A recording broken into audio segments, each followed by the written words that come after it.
After 4 races, it's clear that Alpha Tauri has serious issues with their package. It's slow and difficult to drive. Yuki Tsunoda seems to get the most out of it, scoring another point in Azerbaijan. But for Nyck de Vries, things are looking grim. I'm Wimbo with another F1 news video. Yuki Tsunoda has a new teammate in the rookie Nyck de Vries.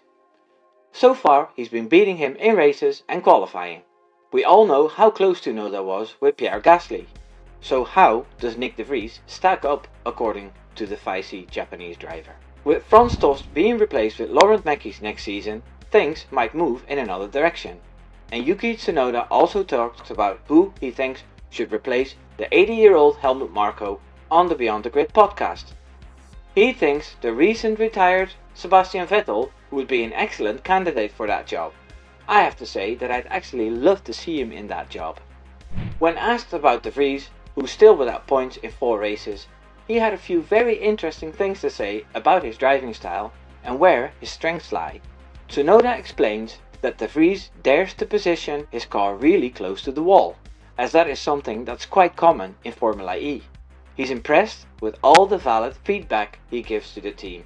That is really specific and way more than Yuki himself gave the team when he first started testing for them. With de Vries replacing Gasly, it was clear that it wasn't easy for Tsunoda. He opens up about this when asked about it. It's a different relationship. Pierre was more like a brother, fully open, maybe sometimes too much. I was really comfortable. With Nyck, we have a really good relationship. We're friends. I wouldn't say brother, but just really good friends. So it seems that even though de Vries is not scoring yet, his influence is felt, which might be the only thing that's saving his job at the moment. There are a few promising youngsters in the junior series, like Liam Lawson or Iwasa in F2. Tsunoda is just getting more out of the package at the moment. Both of them had a few incidents the weekend in Baku, although that might have more to do with the failing package. Hopefully this will change for the better this season, and in the long term things might change now that we know that Laurant Mekies is leaving Ferrari and will run the Alpha Tauri team. I think it's good that Yuki is leader of the team in performance. This raises less questions than when de Vries would outscore him, after being in the team for years now. What do you think will happen with Alpha Tauri and their drivers this season? Let me know in the comments.